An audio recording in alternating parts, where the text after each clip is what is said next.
Here is the 5 things you have to focus on if you want to improve your gut health. And you should want to improve your gut health because it controls the rest of your health. You can't be healthy without a healthy gut. So what are these 5 things? Well, to me, they're the fundamentals that are at the base of the health pyramid. Number 1, we have to deal with emotional stress. Science has shown that emotional stress reshapes and changes our microbiome because, of course, the microbiome is a living thing and is going to adapt to the different stresses that face us. But stress and anxiety definitely reshape it, and then the gut creates more stress and anxiety and depression. It's a vicious cycle. So we really have to do whatever we can to manage that, whether it's taking more vacation, learning how to have crucial conversations with people, not letting stuff build up instead, writing in gratitude journals, meditation, prayer, yoga, whatever it takes.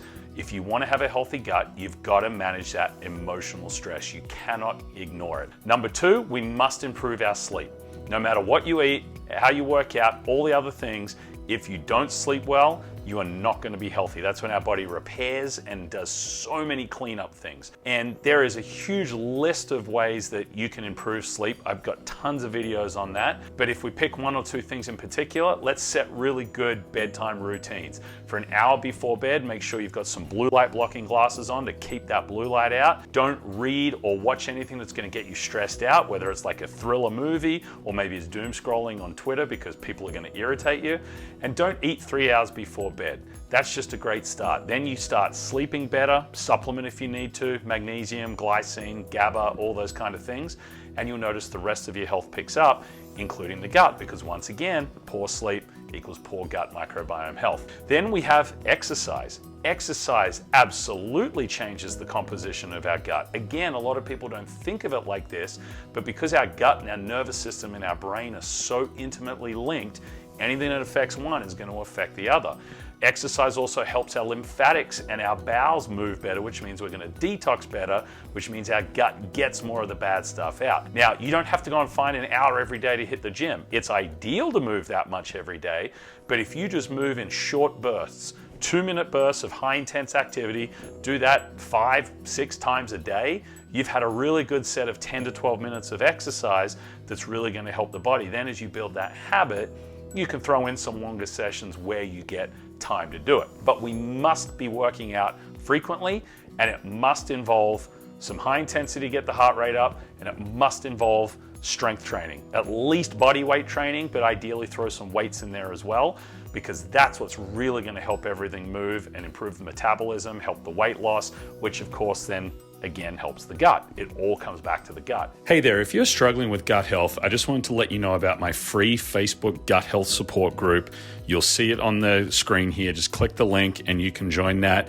We cover all sorts of more in-depth tips on what testing to do, how to deal with underlying biotoxins, things like that. So jump in the group. I'd love to have you in there. Anyway, back to the video. Number 4 is hydration. If we are not drinking enough quality water, then our body isn't going to be able to cycle all the toxins through and out the body. By quality water, I mean, 1, it needs to be clean and filtered. Tap water is full of metals and chemicals, carcinogens, and a whole host of really nasty stuff that you really don't want to be drinking.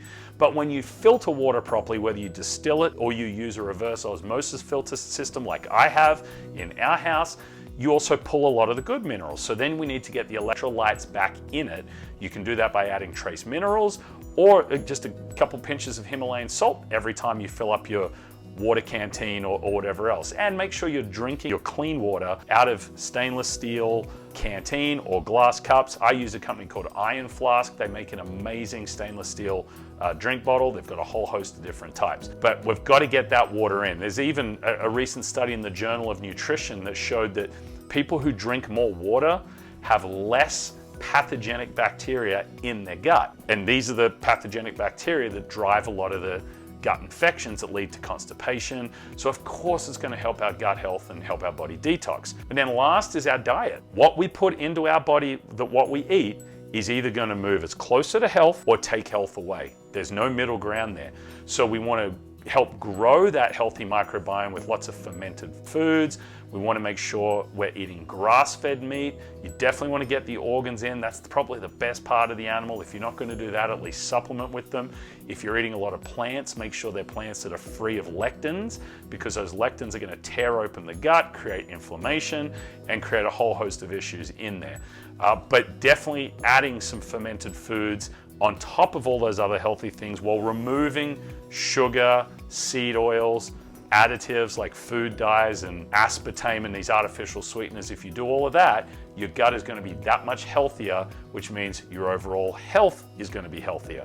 Then when you get the base of this pyramid right with those 5 areas, now you can chunk down into more specific things. If sleep's a problem, you can do one of about 25 different things to improve your sleep. I have a PDF I often give to people who ask for it of my favorite 21 sleep tips that I use personally. Or maybe it's more a diet issue and you've got to work out what else to add or take away, or maybe you need to work even better into the exercise. Whatever it is, it all starts at that base and then you can chunk down as you move up the pyramid. But that's how you're going to have good gut health, which is going to lead to good overall health. Now, what I didn't mention in there is much about supplements. There are some phenomenal supplements that you can take for gut health, but there's some that get promoted like probiotics that I don't think are always a good idea. If you want to know more about that, go and watch my video on why you shouldn't be taking probiotics every day. Other than that, I appreciate your time. I hope you're learning something, and we'll see you soon.